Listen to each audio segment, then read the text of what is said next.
മദ്വി ഖിദ്മ അമർ രഹേ.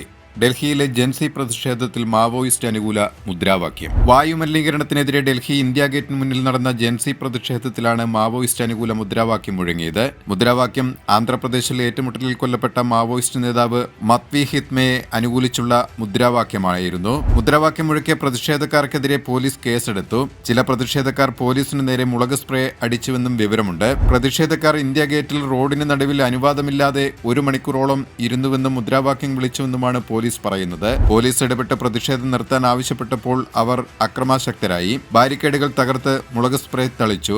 4ഓളം പോലീസുകാർക്ക് പരിക്കേറ്റു. അവർ റാം മനോഹർ ലോഹ്യ ആശുപത്രിയിൽ ചികിത്സയിലാണ്. വനങ്ങൾക്കും പരിസ്ഥിതിക്കും വേണ്ടി പോരാട്ടം തുടരുമെന്നെഴുതിയ പോസ്റ്റർ പിടിച്ചുകൊണ്ട് ചിലർ പ്രതിഷേധത്തിൽ ഉണ്ടായിരുന്നുവെന്നും പോലീസ് പറയുന്നു. സർക്കാർ 45 ലക്ഷം രൂപ വിലയിട്ടിരിക്കുന്ന മാവോയിസ്റ്റ് കമാൻഡറായ മദ്വി ഖിദ്മ നവംബർ 18-ന് ആന്ധ്രാപ്രദേശിലെ ആലൂരിൽ സീതാരാമരാജു ജില്ലയിൽ നടന്ന ഏറ്റുമുട്ടലിലാണ് കൊല്ലപ്പെട്ടിരുന്നത്.